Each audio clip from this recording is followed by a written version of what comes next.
Hormuz প্রণালীতে Israeli জাহাজ এবং মার্কিন বাহিনীর এখন বড় আতঙ্কের নাম ইরানের SNSF বাহিনী। অপারেশন ট্রু প্রমিসের মতো দুর্ধর্ষ অভিযান পরিচালনাকারী এই বাহিনীটি সম্প্রতি সংঘাতে ইসরায়েলের হাইফা এবং তেল অভিভাবের 25টি লক্ষ্যবস্তু এবং বাহরাইনের আল আহাদ ও ইসা বিমান ঘাঁটিতে নিখুঁত হামলা পরিচালনা করেছিল। এটি ইরানের সামরিক বাহিনীর একটি অত্যন্ত গোপনীয় এবং নির্বাচিত বিশেষ ইউনিট। কয়েকশো সদস্যের এই বাহিনীটি যেন হরমুজ প্রণালীতে আমেরিকা ও ইসরায়েলের টুটি চেপে ধরেছে।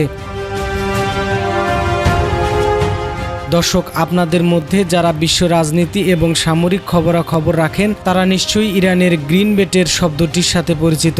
SNSF হলো ইরানের নৌবাহিনীর সেই বিশেষ কমান্ডো ইউনিট যাদের প্রশিক্ষণ এবং সক্ষমতা বিশ্বের যে কোনো প্রথম সারির বাহিনীর সমতুল্য। এরা কেবল সাধারণ সৈনিক নয়, এরা কারাধারে দক্ষ ডুবুরি, তুখর স্নাইপার এবং আকাশ থেকে ঝাঁপিয়ে পড়া প্যারাট্রুপার। সমুদ্রের তলদেশ থেকে শুরু করে মাঝ আকাশ যে কোনো পরিবেশে অপারেশন চালানোর জন্য সিদ্ধহস্ত। তাদের মূল কাজ হলো উচ্চ মূল্যের লক্ষ্যবস্তু শনাক্ত করা, জিম্মি উদ্ধার এবং সবচেয়ে গুরুত্বপূর্ণ কাজ হরমুজ প্রণালীর উপর ইরানের সার্বভৌমত্ব বজায় রাখা। এখন প্রশ্ন উঠেছে, আমেরিকার বিশাল রণতরী বা ইসরায়েলের অত্যাধুনিক প্রযুক্তির সামনে ইরান কিভাবে লড়াই করছে? এখানে কাজ করছে এক অভাবনীয় সামরিক কৌশল যাকে বলা হয় অ্যাসামেট্রিক এয়ারফেয়ার।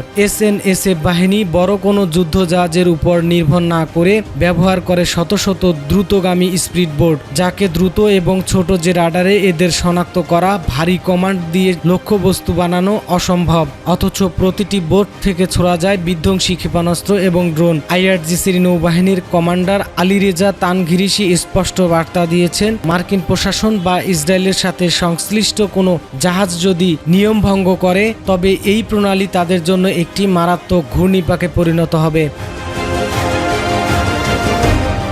বর্তমানে এই অঞ্চলে ইরানের নিয়ন্ত্রণ কেবল সামরিক নয়, ইরানের সুপ্রিম ন্যাশনাল সিকিউরিটি কাউন্সিলের নির্দেশ অনুযায়ী এই প্রতিটি বাণিজ্যিক জাহাজকে এই পথ দিয়ে যাওয়ার সময় তাদের বিস্তারিত তথ্য প্রদান করতে হচ্ছে।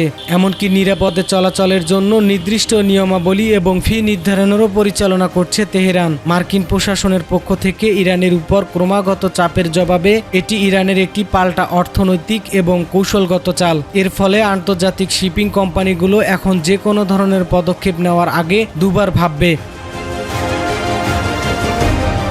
এই SNSF বাহিনীর সদস্য হওয়া কি সহজ? মোটেও নয়। এটি এক অগ্নি পরীক্ষার নাম। একজন সাধারণ ইরানি নাগরিককে প্রথম 2 বছর বাধ্যতামূলক সামরিক সেবা শেষ করতে হয়। এরপর শুরু হয় বাছাই প্রক্রিয়া। জানলে অবাক হবেন, অত্যন্ত কঠোর পরিশ্রম, শারীরিক ও মানসিক পরীক্ষার পর আবেদনকারীদের মধ্যে মাত্র 10% শেষ পর্যন্ত চালাতে হয় কিংবা পানির গভীরে গিয়ে গোপন অপারেশন পরিচালনা করতে হয়। এই বিশেষ প্রশিক্ষণ তাদের করে তোলে অজেয়।